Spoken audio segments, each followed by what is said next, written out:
my heart kind of stops and I'm like, wait, should I tell the story? Because I think if I told it, they would think it was funny and we could get to know each other a little more. And I said, okay, I'm going to do it.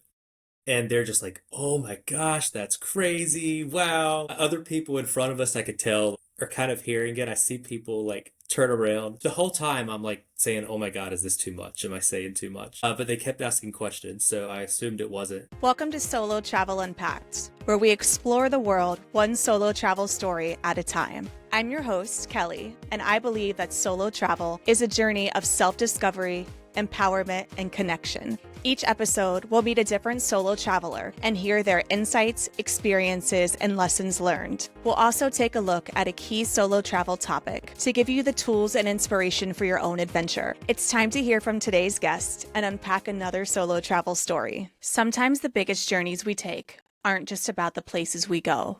They're about who we become along the way. My guest today is Gavin, who set out on a solo trip during a time of transition in his life. What started as an escape from a rut turned into a powerful experience of connection, vulnerability, and self-discovery, not just for him, but the people that he traveled with. And it's a familiar story for many solo travelers, with more than 25% of solo travelers saying they've taken a trip to reset, reflect, or process a life change. For Gavin, it was all of the above. We'll talk about how solo travel can build your confidence, reshape your identity, and open you up to new perspectives, but also how Gavin helped create a space for a deep connection within his travel group. By leaning into honest conversations and being willing to go first with vulnerability, he sparked something special, something that made a group of strangers feel like lifelong friends by the end of the trip. This episode is a beautiful blend of self-reflection and human connection, and I can't wait for you to hear it. Gavin, welcome to Solo Travel Unpacked. I'm so excited to have you here, and I'd love for listeners to get to know a little bit about you. So you shared that you grew up on a dirt road surrounded by farmland and family in the country. You were the first in your family to go to college, and now you're working in real estate development. That's a powerful journey in and of itself. Before we get into our main topic about solo travel, can you tell us a little bit about yourself outside of travel? Yeah, for sure. Firstly, I'm really excited to be here. Thank you for having me. It's cool to get to do this with a face that was on my life-changing solo travel trip. So yeah, life before the trip. I was working my dream job, still there. Started right out of college. At that point, the trip that I was on with you, I was 10 years into my career at the same company. You said real estate development. Essentially what I do is I lead a team and we make deals with landowners to purchase their land and turn it into a house development. So basically, I'm the bad guy from a Hallmark movie, but we give these people millions of dollars and they're very happy to work with the bad guy. Well, wasn't the person in the Hallmark movie, doesn't that turn out really great at the end? That's like the rule of a Hallmark movie. Yeah, one day I'll fall in love with the owner, but yeah, not yet. I did play piano for an owner once, but she was literally 90 years old. One day. So I want to dig into, and again, we'll get to more to the solo travel part, but you grew up in a country, you shared that with us. You're close to your family when you're growing up. What was young Gavin like? Did you always have this adventurous streak in you? Yeah, it's funny to hear you call me adventurous because I don't even think I consider myself adventurous, but I If should you probably give do myself. solo travel to me, you got to be a little adventurous if you're going to do it. Yeah, I got to give myself more credit. I guess I am. So yeah, young Gavin on a dirt road. On this dirt road was my grandparents. It was great aunts and uncles and lots of cousins. And it was fun. I didn't know what I had when I had it, but every day it was really our kingdoms. It was like all family owned land. We had fields, we had woods, and my imagination was able to grow because we would create a house or a factory or a bakery in the middle of the woods, and that would be our spot. We would ride dirt bikes down the path. I would leave the house. My mom would know that I was somewhere on the dirt road, and I'd be gone for hours. So that's where it all started. And now you're still in that housing. Now you're building real houses. So you were surrounded by family, and I will say you were adventurous, but how do you think those early life experiences shape the way that you show up now in new environments and how you connect with people, especially specific to this topic of traveling? Yeah, that's a good question. So my dad was a pastor, and I was at church functions all the time. And an interesting thing about being the pastor's kid at church or at a church function is you're there early, you're there late, and often you're just connecting with whoever's there in front of you. And when you're the pastor's kid, you also get a lot of attention because everybody knows who you are. So from a pretty young age, I was having to carry conversations with adults or with older kids or with younger kids. It was just I was there, I had to talk to who else was there. And I don't think I realized it until I got to college, but it was a unique experience to spend that much time with people of different age groups. And I think that just sparked this curiosity to get to know people, even if they wouldn't be someone who I naturally would get to know. I think we would call you wise beyond your years, likely in those conversations that you were having with adults all the time. Yeah, they would say things like that. And I have to say hi to Nora. Hi, Yeah, Nora. I here's love a Nora. cameo from a kitty. Hello. Hi. Sorry, Gavin. She's the star now. She should be. She'll run away and come back many times during this recording. I can't wait for another cameo. Hendrix, I hope you can't hear, is beating down my door. Hendrix is my orange cat, who would be an absolute menace if he was in here, so we'll keep him locked out.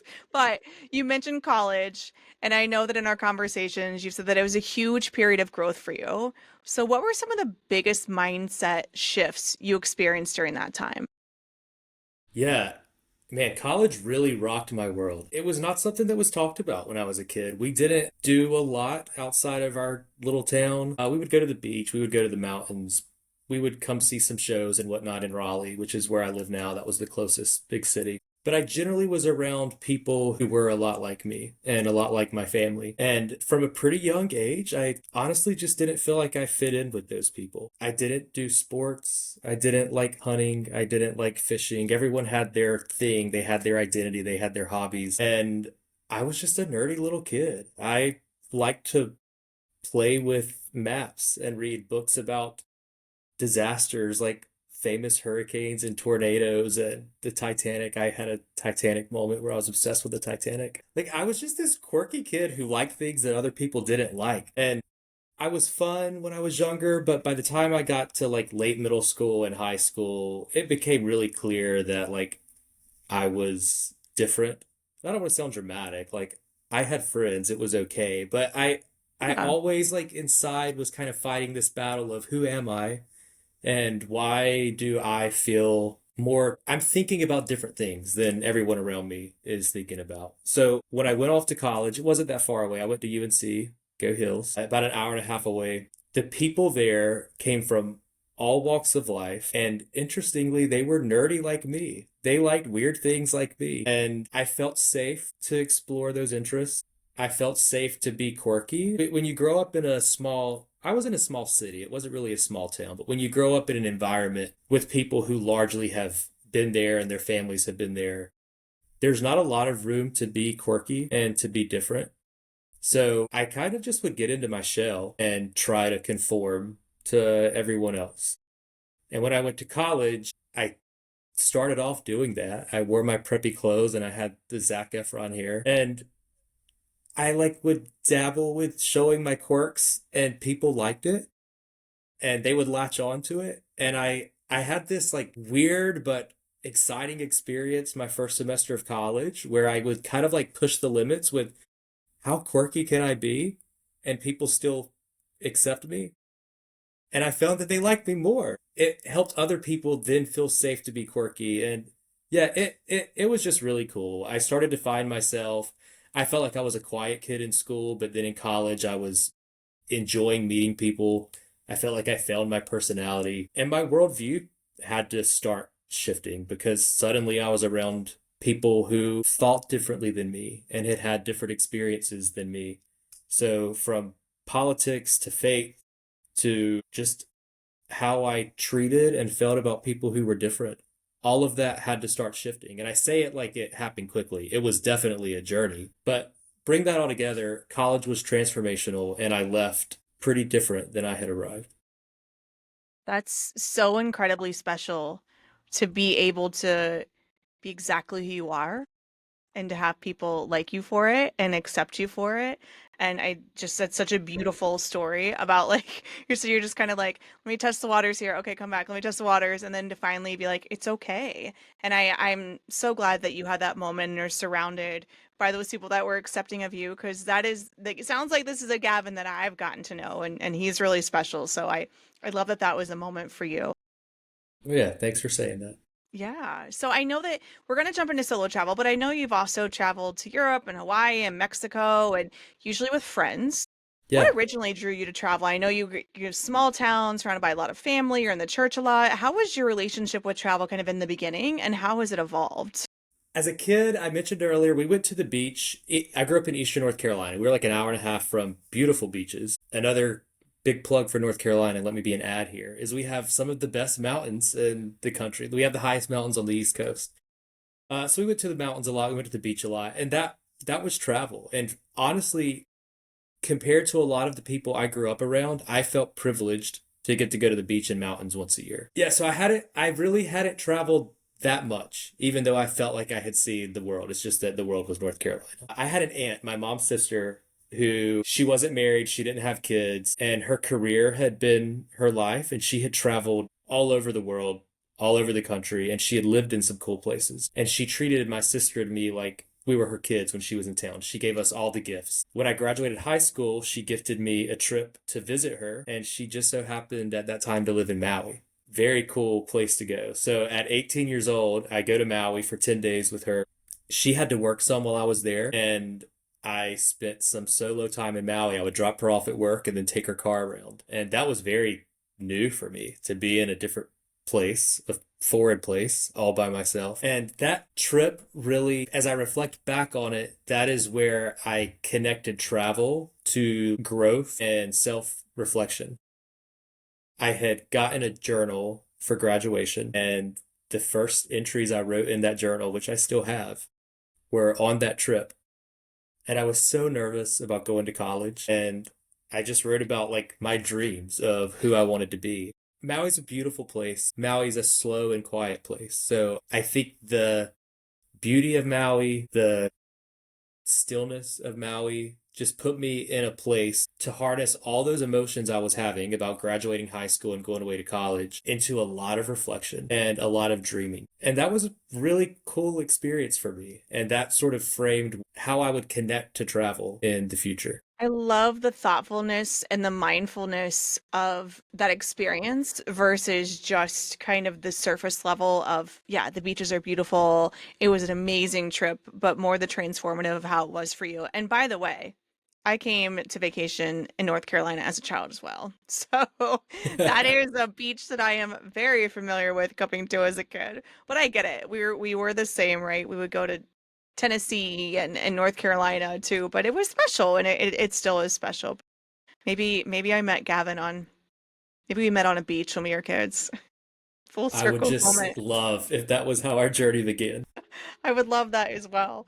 But it's so interesting. So you talk about again, I've been talking with other guests about how a lot of times when people think about solo travel, it's these grand trips around the world, which is where I met you, but travel, it doesn't have to be that way, right? I mean, Hawaii is grand as well, right? But there's so many different types of solo travel, but it sounds like on that trip, that's when you really look back and started to have that experience of being solo in this new environment. So if we dig deeper into solo travel now, Gavin and I, if you guys haven't picked up on this, know each other from a trip to Portugal. That is how we met. So I want to dig more about this trip and about Gavin and how that influenced you. So when you went to Portugal, you were coming off a season of big change, processing a breakup, reflecting on your identity and faith. What pushed you to say, I need to take this trip? That trip in Portugal, which was fall of 2023, came after 3 years of a lot of life change for me. COVID was crazy for all of us, right? Like just the complete shift in what everyday life looked like was a catalyst for a lot of change and a lot of people, some positive, some negative. A lot of how I saw the world began to shift. I found myself the beginning of 2023 a lot to work through. And, I just don't think I was ready to work through it all. So I felt a bit overwhelmed. And I got to the summer of that year, and work was tough at that moment. And I was just exhausted and recognizing that I wanted to get away. I wanted to do something. I remembered the trip to Hawaii. I remembered a trip I had taken in college to Nicaragua. and how those moments came and really they came at really important milestones in my life, and getting out of my everyday routine just allowed me to think about things and process in a way that I just couldn't do while living the routine. So that's what I was seeking. One, I wanted to have fun, and two, I yeah, I needed an escape. And I know you had done travel. We talked about that before. And typically you've gone with some travel buddies. So did the idea of traveling alone, again, we were on this solo group trip, did that feel intimidating or exciting or maybe a little bit of both? It was a little bit of both. When I decided I wanted to take the trip, my first reactions were I'm disgusted because all my friends who I used to travel with can't travel with me anymore because they're having kids. I was 32, which I recognize is not that old, but for the life I had lived up to that point, I felt old because I was surrounded by people who generally had moved on to the next phase of life already. I remember as a kid, I thought I would get married at 23 and then I would have three kids by 30. Like, that is what, if you had asked me in high school, I would have still told you, yeah, I'm going to get married at 23 and have three kids by 30. That sounds ludicrous now. But like, that's the environment I grew up in, and that's what I wanted for myself. So I'm at 32. I'm not married. Thankfully, I do not have three kids. And I wanted to take this trip. And I reach out to a couple friends who are still single. So these friends were interested, and actually, one of my friends and I, we met and started planning, and we were like, what should we do? And we looked into group travel, and we were looking at all these different sorts of groups we could take a trip to Europe with. And then we got hot about it, and then we sort of slowed the process down. But because I spent 3 days looking into all these groups, I started getting ads for group travel. And I get an ad one day for a company called Flashpack. Actually, I'd probably gotten an ad for that 7 days in a row for a company called Flashpack. I click it, and it's for people only in their 30s or 40s, which was interesting because one of the downsides had been to travel with people who were younger and maybe in a different mindset. But you had to go solo, and that was intimidating. But I remembered that the trip that I had taken in college was also with strangers, and that part of it actually ended up being really cool. So although it was uncomfortable, I started getting excited about the idea. And then I told my friend, "Hey, I'm toying with this idea." And she was like, "Oh, that sounds fun." And then she booked a flash pack within days. I was still nervous about it, imagining all the worst case scenarios. But over the next month, and I literally mean a month, it took me forever to commit. But over the next month, I found that the excitement started to outweigh the intimidation. And I just got to a place where it felt like very much what I wanted to and what I needed to do. Well, you might not have three kids, but you do have a sweet kitty, Nora, that I'm waiting for her to cruise back into the camera. Oh, she's still there. She's still creeping. Yeah. I love it. And I was going to ask about your Nicaragua trip and how that influenced, but you did touch on that you had some experience going on this trip with strangers before. So it sounds like that did give you a little bit of confidence in booking this trip to Portugal. Is that right? Yeah, that trip also came at a time after I had been processing a lot. My sophomore year of college was my toughest year, really my only tough year. College was wonderful, but that year I had a lot of tough things happen. I wanted to push myself, and at that point it was a bit different than where I was in 2023, but at that point I wanted to push myself to do something adventurous and out of my comfort zone physically.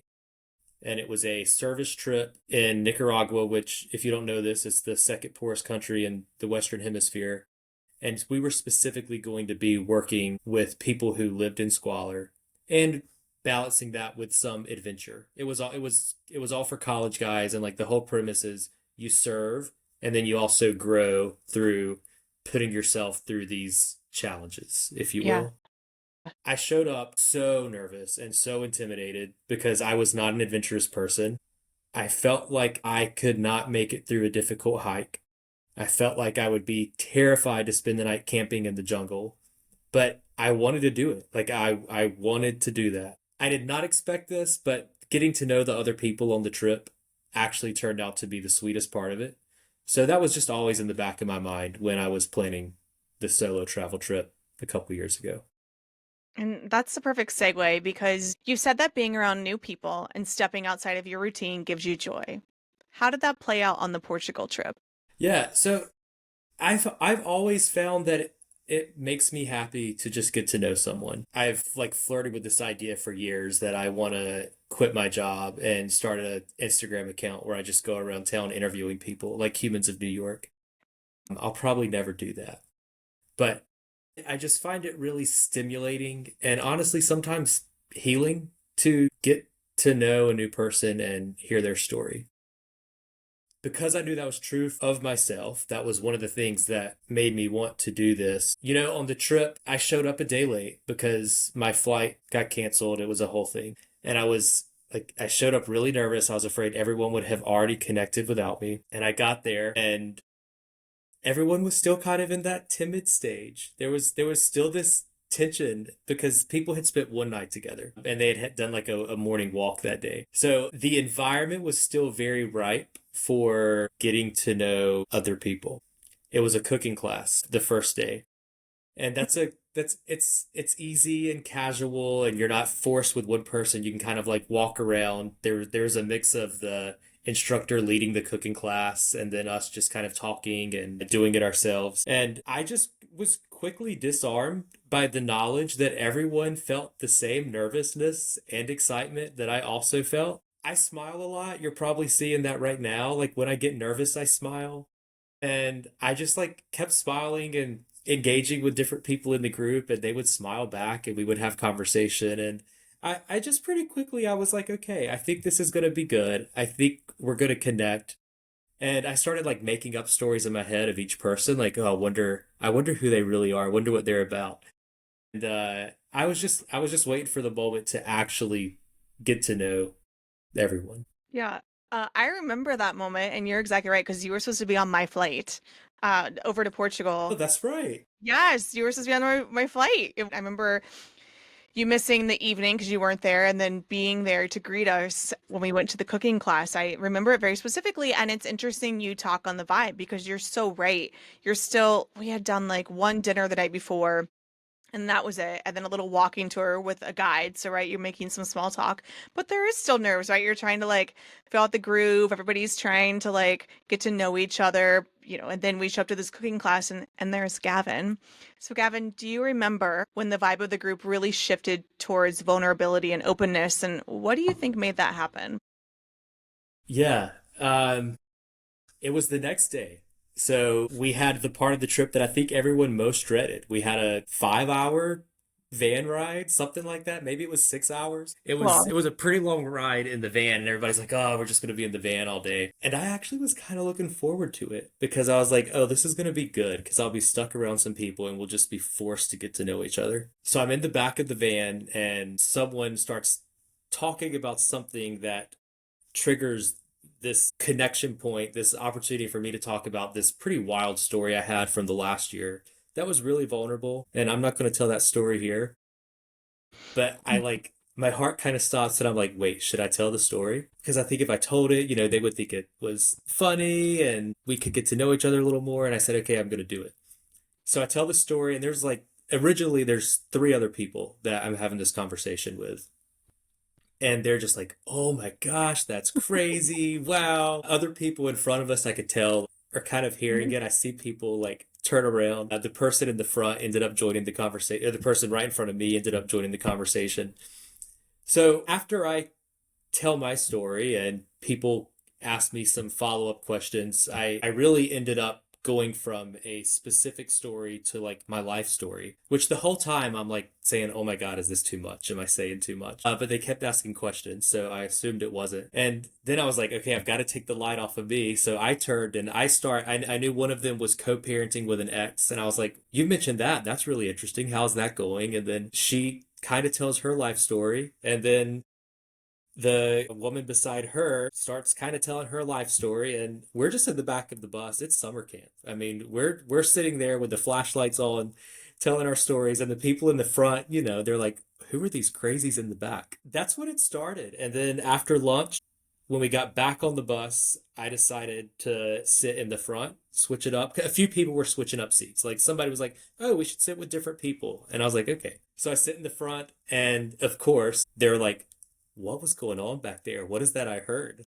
So then I had to tell the story again, and basically the same process happened. And Kelly, it was really beautiful because one of the women in the group had just come out of a horrible breakup. One of the women had a parent who had recently passed away.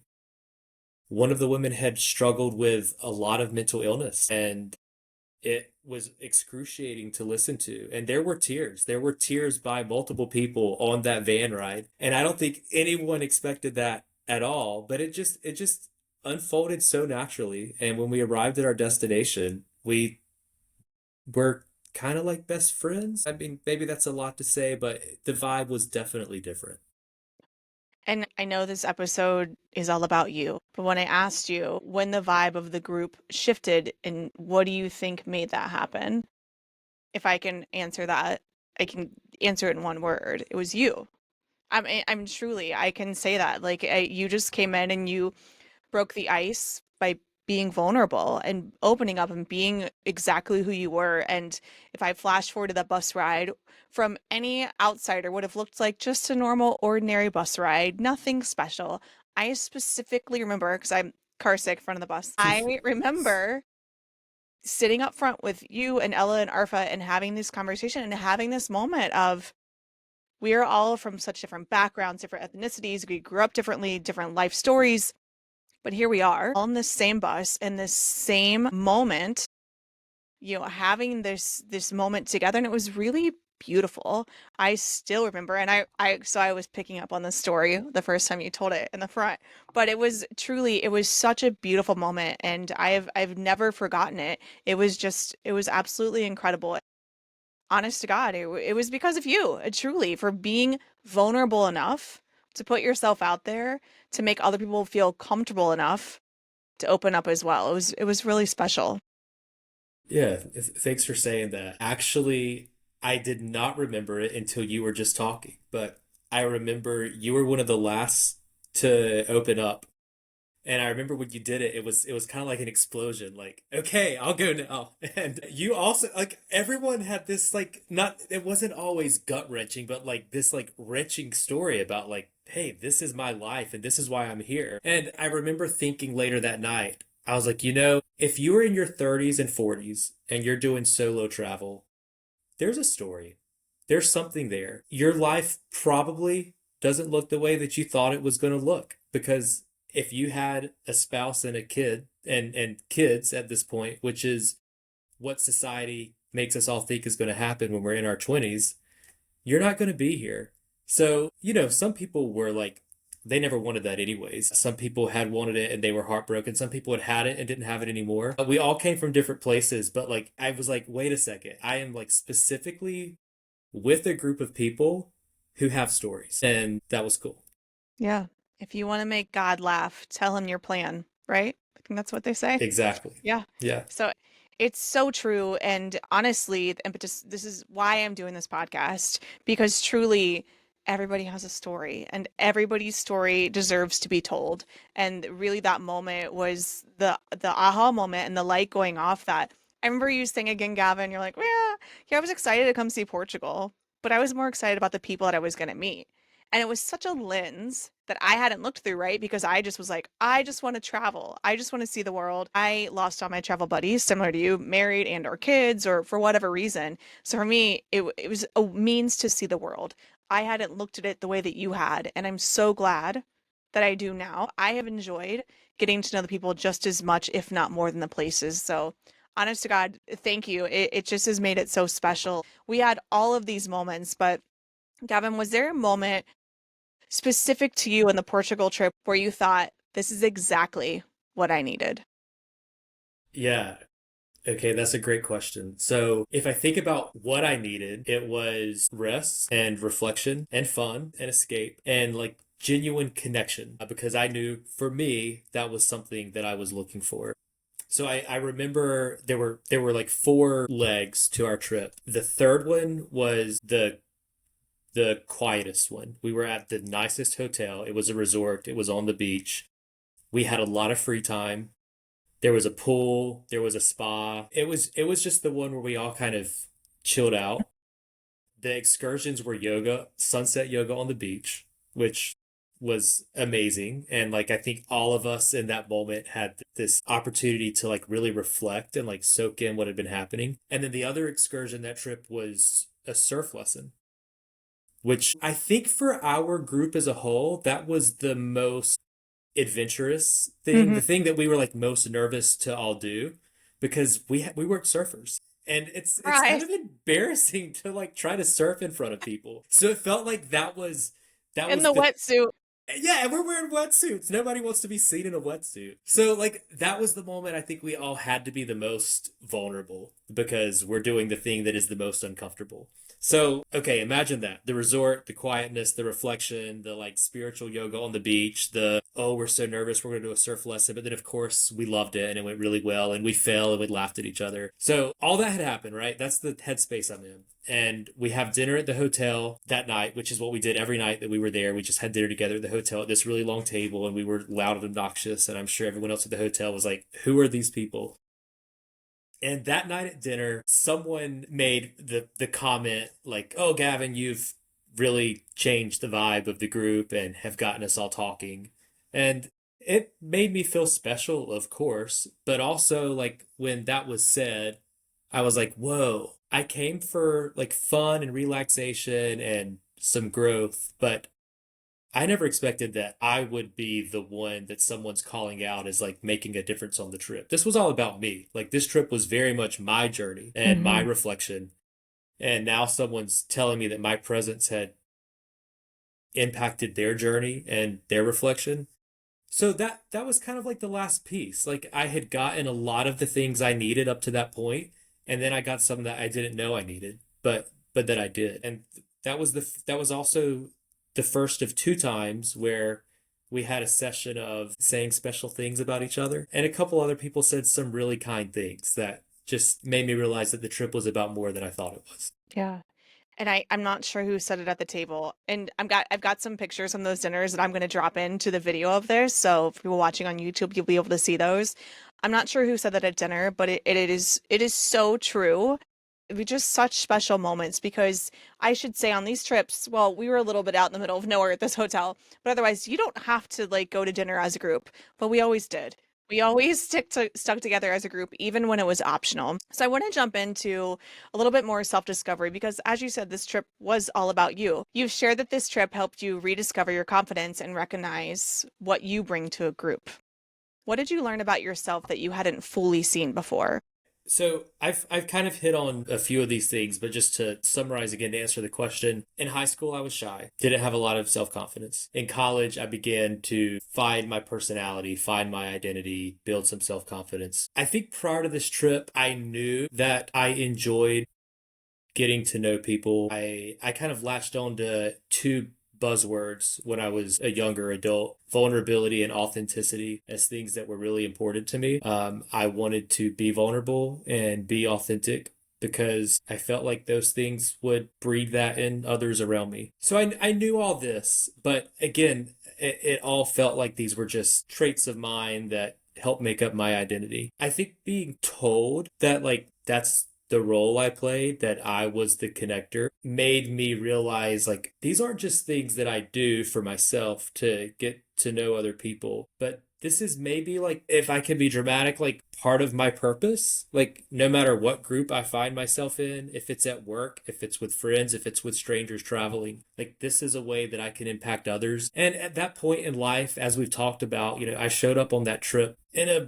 vulnerable place and feeling unhappy about where I was in life. So, just to find a bit of purpose, even if it was just harnessing things that I knew to be true of myself, but maybe I didn't quite realize how they impacted others. That was really identity forming. And yeah, it built confidence. I felt like I was just a mess before the trip because of all the things I'd been processing that I mentioned earlier in the interview. And I remember one person on the trip shared with me, she's like, "Do you know the concept of self-actualization?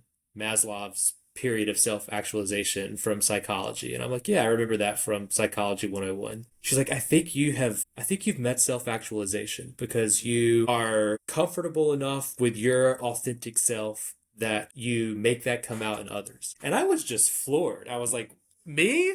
Comfortable in my authentic self? What? I have done nothing but change the last 3 years. What is my authentic self? I'm a mess.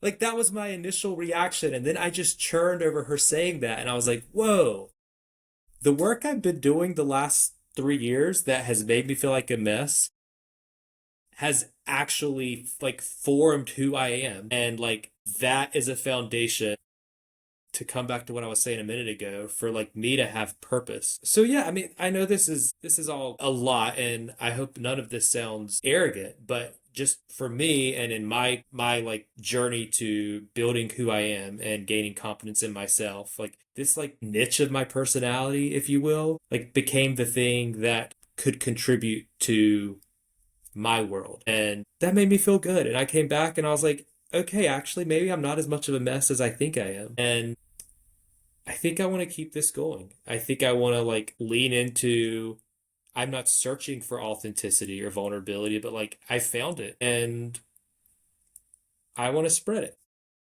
It's really powerful. You have a beautiful way of feeling, of making people feel at ease and making people feel safe. I think that's not a word that we've said yet, but that's a word that's coming to my mind now is safe, right? You create this environment that not only can I be vulnerable, but I feel safe doing it. I don't feel an obligation doing it. I don't feel like I owe it to anybody. I feel safe enough to share because of what you're bringing to the table, and that's really powerful. It is special, Gavin, and authentic is another word that really stuck out to me. By being just exactly who you are is what created this group dynamic. And it truly was so special. I've done a few other group trips and every group has a different dynamic, right? But none that were so vulnerable and open as this group. And it's just something will forever treasure.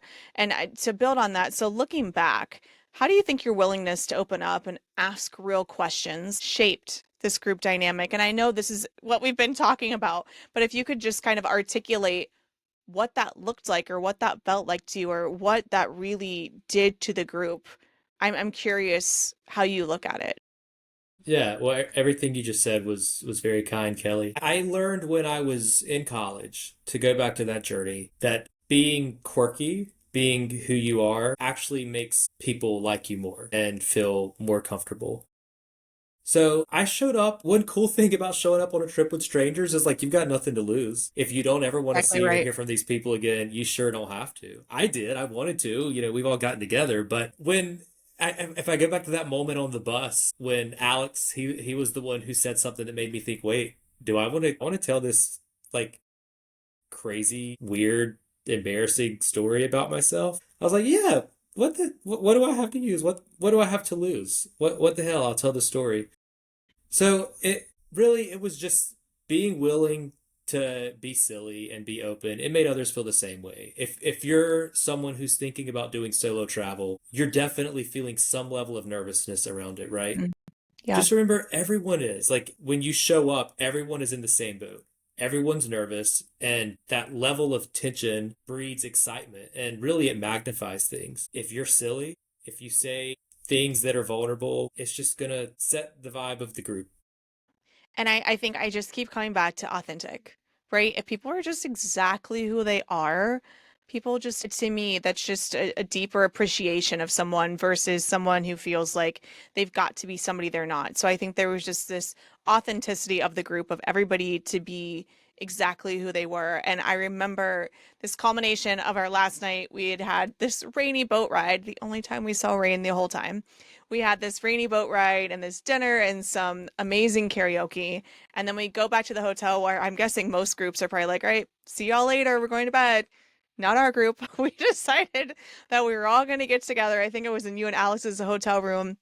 And we're all going to have this moment before we start to go home, right?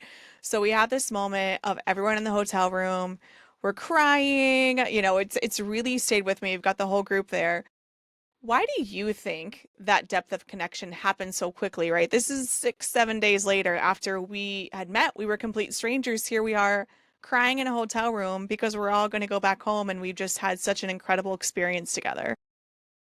Yeah, so I think this is what is so beautiful about solo group travel. You just said it. We've been together for 7 days. If you think about the interactions that you have in life, I feel like you can categorize them in three categories. One is like your inner circle of friends, where you have a deep connection, but it happens slowly and over the course of time. And then you think of your outer circle of friends with whom you catch up with, occasionally, but it's for 2 hours. You're sitting over dinner. You're only seeing one side of them. You're catching up a bit. Maybe you get deep, but it's a bit one-dimensional. And then you have just acquaintances, people you interact with, coworkers, other people at a restaurant, right? Where you stay surface level. So if you think about this trip, you get to interact with strangers in a lot of different environments. So we had seen each other's like cranky morning selves. We had seen each other's I'm sitting on a van for hours selves. We had done adventures together and like seen each other be nervous or be exciting or be a bit silly. And we had seen each other at tipsy after dinner drinks, specifically that night after the rainy boat ride, in which we did see maybe a little crankiness in each other because like that was supposed to be the big moment, the final excursion of the trip. We got on a boat and the weather was horrible. So we kind of went through this moment together, right? And I would imagine every group trip is going to have this moment of like things not turning out the way it was supposed to. So we've been through that moment. We had our final dinner. We had drinks and we did karaoke. And can I say it maybe turned into drunk karaoke?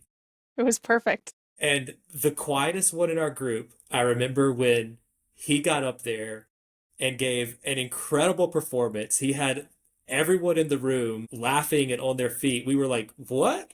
Like, who is this guy? So we had just done such a variety of things together. Even though it had been 7 days, I felt like we knew each other super well. It's like summer camp. That is what summer camp is when you're a kid. You go away and you come back and these are your closest friends. Why? Because you spent sequential period of time together and you saw each other in different environments throughout the course of that week or that month. So yeah, we get to the hotel room that night and we realized it's our last night together and we feel like best friends and we didn't know when we would see each other again. I don't know if you remember this, but I love this little game. My friends hate me for this, honestly. I But know what you're going to say. I love the little game of like, okay, let's all go in a circle and like I'll say one thing we love about each person. And I'm like, okay, I'm gonna bring up the game. And everybody was like, okay, that sounds fun. And we did it and we just started crying because that's what you do when you're sitting in a circle with 10 people who all tell you what they love about you. It was a really cool moment. It was really cool and it was really powerful. I mean, the things we were saying were not just surface level. They were really true, genuine, thoughtful things that people were saying. I still remember it. It was honest to God, it was a powerful night and it was so authentic. Again, I know I keep saying that word, but everybody was just comfortable and safe enough that they were able to be vulnerable and just be their true selves. It was such a beautiful moment. So Gavin, I know I've used the word authentic a couple of times. So if someone is listening and wants to create a more authentic connection while traveling, or even just in their everyday life, what's one question or mindset you suggest they try? Yeah, I mean, I'll also use the word again. I think like this mantra, vulnerability leads to vulnerability, authenticity leads to authenticity. Like if you go in thinking I'm going to be who I am, I'm going to boldly share with others who I am, you're going to make others feel comfortable and safe, to what you said earlier, to do the same thing. And that's how you get to know people. The 13 people on our trip were each so different. We came from so many different backgrounds, and like it's a bit intimidating to share who you are with people who are really different from you. But I think that's why it was so powerful for us because that's not something that everyday life allows to happen. And that's why you do this kind of thing. Like that's why I wanted to take this journey because it was a pause from the mundane, it was a pause from the everyday life. And when you put yourself in an environment where that tension exists and you're nervous, say that you're nervous because guess what? Other people are too. If you're experiencing something that's really cool, really exciting, and you're like, wow, why do I think this is so cool and so exciting? Am I being weird for it? Say it. Say this is the coolest thing I've ever done because other people may be feeling that too. If you appreciate someone, if someone has like brought out something in you that maybe you didn't expect to experience, tell them. Like I think that is such a shame that we often experience these emotions or have these thoughts about each other that we don't share because it's weird to share. Like, I don't need to tell everyone that I'm having the best night of my life. I don't need to tell her that she just helped me learn something new about myself. No, you do. You need to tell people because they are going to then say that too. And that is something that was unlocked for our group and made it feel so special. I totally agree. And I remember you even saying that on the trip about, giving people more compliments. And if there's something exactly like you said, if somebody's made you feel something or a certain way is to share that because certainly we do not do that enough. So you had this really special transformative trip to Portugal. Gavin, I'm curious, do you think solo travel will continue to be a part of your life moving forward, or is this just more of a turning point trip? Yeah, good question. I think I definitely want it to be a part of my life moving forward. 6 months after our trip, we all got together. We said that night in the hotel room that we were going to do it. And I at least left there thinking, no, we're not. That's silly. We live all over the world. But we actually did it. You That's did? what I needed 6 months later. I wasn't, you did it. A few people from our group did take another solo trip quickly after that. But I was really excited to deepen the connections that I had in that moment. For me, and maybe this is because I put so much weight on the people part of it and on the emotion of a trip more than I'm just traveling the world and seeing something new. Yeah. But for me, it's such a emotionally stimulating experience that I think I'm gonna reserve it for those seasons where I've experienced a lot of self-reflection and I want a bit of an escape. And I'm actually finding myself there recently. I again have had several months where some things have changed. I had another relationship that ended, and I've been looking at solo travel trips the last few weeks. So yeah, I don't think I'm going to be doing one a year, but I think every 2, 3, 4 years, as life throws curveballs at me, it's going to be just what I need. Well, whatever solo group trip you end up on, they're very lucky to have you.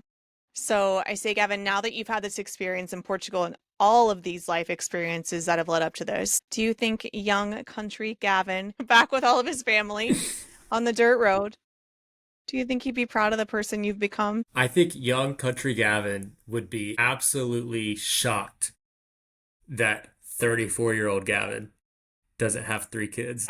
Kelly, I do think he'd be really proud of me. I have lived a very full life at this point, and I'm super grateful for it. It is not what I expected when I was a kid. It's not what I expected when I was 20, and it's not what I expected when I was 25. But I've been able to build a lot of really neat friendships, and I've had deep connections with a variety of people, and those things have really shaped who I am and allowed me to get to a point where I feel very comfortable with my authentic self. To go back to what we said earlier, I think there's some purpose in that for me. That's what Gavin brings to Earth. So yeah, would young country Gavin be surprised and disappointed that the life he was expected to have didn't happen? Maybe, but if he'd listened to me a second, I think I could get him pretty proud of where we got to. Well, I am proud of you. I even just listening to you speak, and of course, I didn't know young Gavin or college Gavin. I know Gavin, authentic Gavin, but I know what got you there, and I am certainly proud of you. It's really, again, special what the dynamic that you brought to our group completely changed the trip and truly made it incredible. So we're getting towards the end here, and I like to give my guests an opportunity to share a solo travel experience, a story that maybe was unforgettable, something that challenged you or stood out to you. Is there anything, Gavin, that you haven't shared yet that you want to share? Yeah, we've talked a lot about the Portugal trip. Let me share a moment from that trip to Nicaragua that I took when I was in college. So I mentioned earlier that part of my inspiration for that trip was to push myself physically and to put myself in some physically uncomfortable environments. It turned out to be a really disorganized trip. And it wasn't, don't worry, it was no like formal travel group. It was just some person who put this together who I got connected to who was not a company. It was messy, and there was a weekend that we went camping in the jungle, which I brought up earlier, and I was so scared the whole time. Uh, we wanted to jump off of this cliff that was on the other side of the lake, but whether this was true or not, our leaders told us that the drive there was too dangerous because there were a lot of robbers on the road for us to do it. So we had to swim all the way across the lake. And this was a really big lake, a really big lake. And I wasn't a swimmer. And there were others in the group who also weren't swimmers. Me and a couple of the other guys, we like just backstroke, like back floated the like tickle tea chicken, Yeah, whatever yeah, that yeah. thing is, right? We did that across the lake, and I swear it took an hour to get there. I didn't even jump off the cliff because I was scared to do it. And then it took an hour to get back. I was exhausted. In the moment, it felt like one of the worst days of my life. By the next day, I was like, that was actually really cool. So that had happened. We get up the next morning. We're packing up to leave. There was like this cabin. We were sleeping outside, but there was a cabin that we had kept our stuff in. And I go in and I get my backpack. I put it on. I'm back outside. I feel something on my neck and I go to swat it, whatever it is. It was a scorpion that had been in my backpack and crawled out of my backpack. And I was just like, I am done. I am so over this weekend. Oh my God. Um, yeah, that trip pushed me. It built a lot of confidence because I survived, I got through it, and I came back home and I was like, wow, I'm a pretty capable person. I mean, as your guide or whoever the adult was, I'm thinking that I might take a chance with robbers and asking a bunch of people to swim across a lake and back, just asking for people to drown. That's all right. You Yeah, made it. I should point out our guides were we were all in college and they were like 24, maybe 25.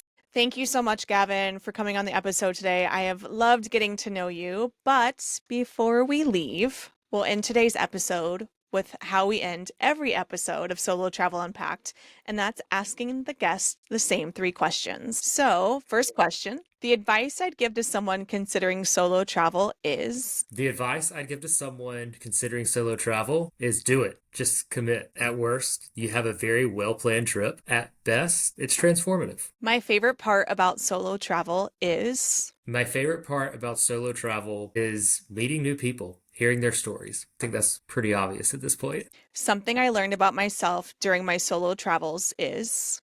Something I've learned about myself during my solo travels is I'm a lot more adventurous and capable than I think I am. Every trip pushes me, and I come back more confident. I love that.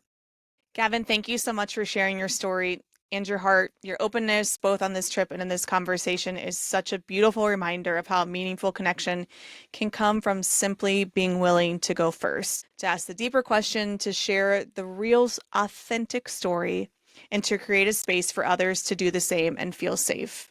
I know your experience will inspire others to not only travel solo, but to travel open. Gavin, thank you so, so much again. I am so thankful that our paths crossed on the trip to Portugal. You are an incredible human. I am so glad I've gotten to know. Absolutely. Thank you so much for having me, Kelly. I feel the Of same. course.